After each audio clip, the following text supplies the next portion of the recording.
Deuxième témoignage. Sébastien Petit-Huguenin, directeur général de Paprec et néanmoins navigateur. Et le professeur Stéphane Culine du service d'oncologie médicale de l'hôpital Saint-Louis. S'il vous plaît, prenez place. Alors c'est une histoire d'un tout autre genre, mais là aussi c'est une belle rencontre. Je vous en prie, prenez les micros. Comment est-ce que tout ça a commencé ? C'est moi qui démarre. Alors on a un tout petit peu de pudeur à parler de ce genre de projet après des gens qui travaillent sur la vraie douleur. Mais quand on veut faire une compétition nouvelle exigeante comme la Solitaire du Figaro, on en a un petit peu aussi. Voilà, c'est pas que dans la facilité. Non, la rencontre, elle est très simple. Ma femme Hélène est oncologue, elle travaille à la paix, et donc j'ai la chance d'avoir rencontré Stéphane et d'être devenu tout simplement son ami. Et j'ai eu 40 ans cette année, et j'avais un rêve de gosse, tout simplement, c'était de faire une course à la voile en solitaire. J'avais fait pas mal de compétitions de voile, et puis les années aidant, la société familiale qui est la nôtre, qui s'appelle Paprec, qui est une société qui est active dans le domaine du recyclage, prend beaucoup de temps, et pour mes 40 ans, je voulais faire quelque chose d'un peu particulier. Et donc il y avait ce projet de réaliser un rêve d'enfant, et donc de faire cette Solitaire du Figaro. Donc on part tout seul sur un bateau, à armes égales, tout le monde a le même bateau, et on se balade entre la France, l'Angleterre, l'Espagne, voilà, en allant dans des coins qui peuvent être un peu mal pavés, comme le golfe de Gascogne. Voilà. Et j'avais une envie, c'était de naviguer utile, et par cette amitié avec Stéphane et par le témoignage aussi quotidien d'Hélène, je sais l'importance de la recherche. Alors l'oncologie est un domaine dans lequel il y a une recherche absolument extraordinaire, hein. Les nouvelles molécules arrivent en permanence sur le marché, etc. À l'AP, il y a des professionnels de grands talents, il y a plein de neurones, et il y a besoin aussi d'avoir une recherche indépendante qui permet d'évaluer le réel apport de ces différentes molécules, et Stéphane en parlera beaucoup mieux que moi. Et donc voilà, ces deux projets sont rencontrés, et on a eu cette envie d'essayer de naviguer utile, et donc de mettre en parallèle ce défi personnel que je me lançais, de faire cette Solitaire du Figaro et de la finir. Et puis ce défi de lever de l'argent pour des gens qui ont beaucoup plus de mérite que moi, et qui, par ce travail, aident à une vraie utilité pour la société, et justement cette capacité à aider à évaluer et à comprendre. Et donc c'est comme ça que ça a démarré. Et la fondation a eu un rôle vraiment extraordinaire, puisqu'on avait cette idée, mais après tout ça, il faut que ça devienne concret, il faut que les gens puissent donner de l'argent, il faut que ça arrive au bon endroit. Ça s'est monté en très peu de temps, en particulier grâce à Sophie Lemaire, qui a été vraiment géniale pour nous aider là-dedans. Et donc en quelques semaines, c'était possible de monter un site internet et de lever des financements. Et donc c'est une chouette histoire, alors impromptue, un peu sur l'envie et sur la rencontre de personnes. On a démarré ce soir avec la rencontre. C'est vraiment une rencontre avec Stéphane qui donne envie de faire ça. Oui, je pense que Sébastien a bien résumé. Deux points, je voudrais tout d'abord vraiment le remercier de son implication. Moi, je suis assez admiratif de son sport. Je connaissais donc depuis un certain nombre d'années sa passion pour la voile. Mais quand il m'a dit je vais faire la Solitaire du Figaro, j'ai dit bon, c'est quand même une marche au-dessus. Et quand on a commencé à en parler, c'était au printemps, je pense, ce qu'il ne nous a pas dit, c'est qu'en fait, on ne décide pas du jour au lendemain, je vais faire la Tour du Figaro. C'est-à-dire qu'il y a des régates préparatoires, il faut être sélectionné, il faut donc s'entraîner auparavant. Tu t'es entraîné pendant combien de temps? Au moins 6 mois? Pas tout à fait, 4 mois et demi pour me qualifier. Voilà, donc c'est tout un investissement. Donc vraiment encore bravo, et puis grand merci effectivement de ton enthousiasme à porter ce projet. Alors, vous savez, moi je suis oncologue médical, ça veut dire qu'en fait c'est une spécialisation dans le traitement médical du cancer. Avant on parlait de chimiothérapie, hein, c'est le classique vocable de chimiothérapie. Maintenant, c'est un petit peu dépassé parce qu'il y a tellement de facettes différentes dans les traitements médicaux du cancer, l'immunothérapie, les thérapies ciblées, enfin voilà. Donc il y a plusieurs moyens médicaux de lutter contre la maladie, donc on se réfère aux traitements médicaux. Il est évident que, comme tu le disais très bien, on est dans une période absolument fantastique de développement de nouvelles molécules. Développement de nouvelles molécules qui est essentiellement assuré par nos partenaires de l'industrie pharmaceutique, mais une fois que les médicaments ont été développés, il faut les positionner de façon efficace dans la stratégie thérapeutique vis-à-vis des autres armes qui existent. Et donc c'est évidemment à nous que revient ce rôle un peu de positionnement stratégique, et donc il est extrêmement important pour nous d'avoir du personnel qui nous accompagne au quotidien pour l'évaluation auprès des patients de ces nouveaux traitements.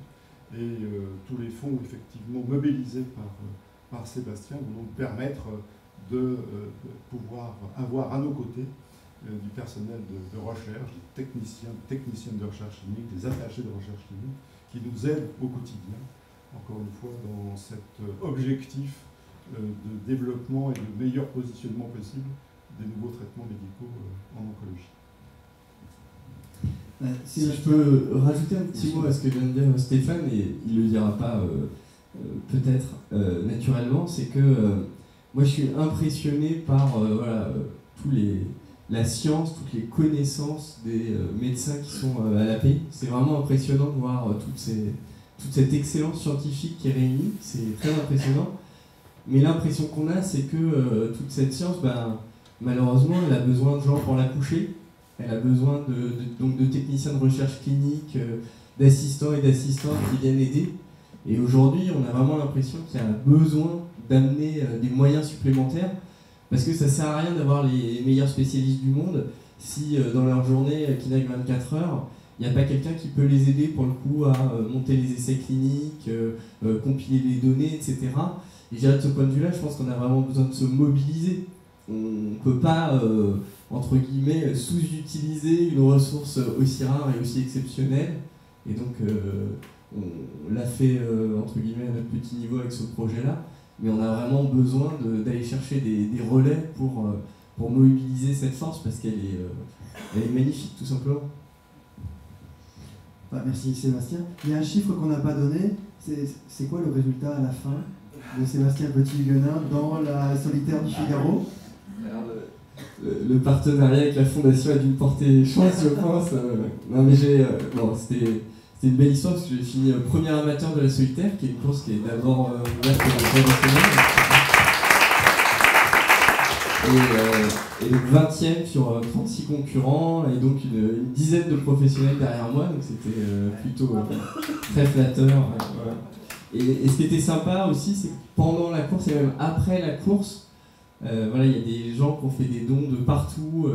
C'était c'était une vraie motivation pour moi à chaque étape. On voyait les dons qui arrivaient, et des gens, les amis, la famille.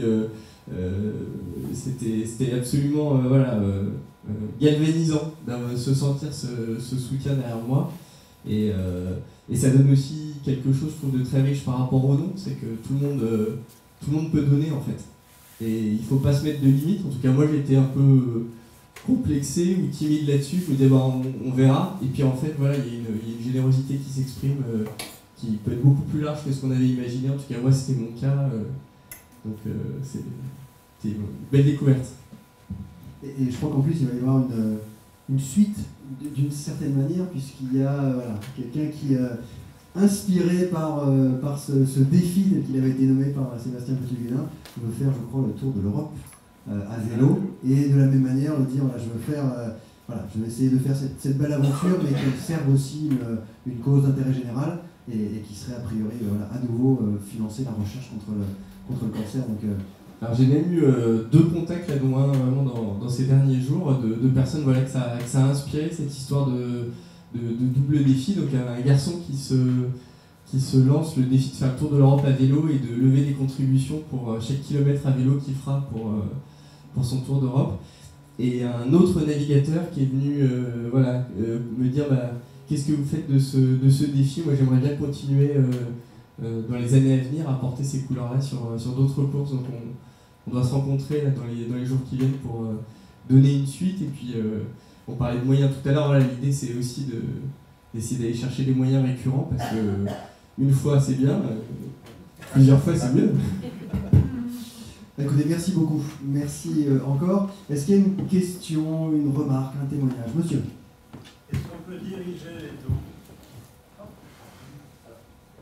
Est-ce qu'on peut demander à ce qu'ils soient dirigés vers telle ou telle pathologie? Je peut-être me permettre de répondre.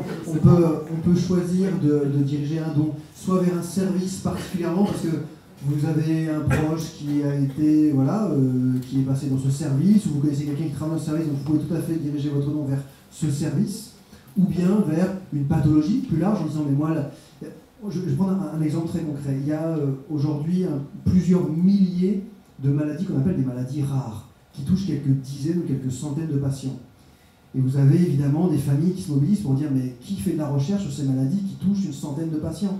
C'est très compliqué pour des grands industriels, pour des grands organismes de recherche, d'investir beaucoup d'argent, parce que ça coûte toujours énormément d'argent de faire de la recherche, pour des maladies sur une centaine de personnes, alors que vous avez des maladies qui touchent des millions de personnes qui n'ont toujours pas de solution. Et donc du coup, ces familles sont un peu, j'ai envie de dire presque désespérées, de se dire, mais qui va penser à nous? Bien voilà, il existe des fondations, il existe des hôpitaux qui permettent de flécher des dons vers, y compris certaines maladies rares. On a eu un don de plusieurs milliers d'euros il n'y a pas très très longtemps sur une maladie qui s'appelle l'endométriose, qui est une maladie compliquée, très compliquée. Et donc on commence à avoir aujourd'hui une mobilisation pour financer la recherche sur cette maladie-là. La drépanocytose, on pourrait en citer plein, il y en a malheureusement des milliers. Donc oui, vous pouvez parfaitement flécher vers une maladie, un projet spécifique ou un service. C'est vraiment l'offre que nous, en tant que fondation de la PHP, on propose, que ça aille vraiment à l'endroit où vous voulez que ça atterrisse. Et ça, on vous le garantit, effectivement. J'ai répondu à votre question? Est-ce qu'il y a d'autres questions? Oui? En fait, la communication, c'est faite par le biais du site de la fondation, ou vous parlez de la création d'un site internet? La communication sur la course, comment s'est-elle faite en fait? Alors pour répondre assez simplement, en fait, on a marqué le bateau aux couleurs du défi et de la fondation APHP, en reprenant bien évidemment le service d'oncologie médicale vers lequel on souhaitait orienter les dons qui étaient présents sur les voiles du bateau. Et puis il y a eu un site relais en fait qui communiquait autour de la course et qui renvoyait vers le site de la fondation pour toute la partie dons, mais qui avait juste un contenu assez simple, mais qui était dédié au fait d'expliquer la motivation et puis aussi l'intérêt de donner dans ce cadre-là. Toute une partie de la communication était basée sur le fait que il y avait une médiatisation autour de la course, et donc à chaque fois que j'ai eu l'occasion, dans les villes, étapes, etc., c'était relayé auprès du grand public en fait. Et puis sur les réseaux sociaux, on a essayé de communiquer beaucoup aussi. Et ce qui était passionnant pour nous, du côté de l'équipe de la Fondation, c'est qu'aujourd'hui, quand il y a une course, une grande course, vous avez des sites internet où vous voyez minute après minute le bateau qui se déplace. Donc nous, on suivait Sébastien en disant il en est où, certains ont viré bâbord, lui, est-ce qu'il va le faire ou pas, Donc on suivait en plus ça, on avait le compteur des dons qui augmentait, puis on voyait également sur la course où on était Sébastien par rapport aux autres. Une autre remarque, une question? Eh bien, il nous reste à vous applaudir et à vous remercier encore beaucoup.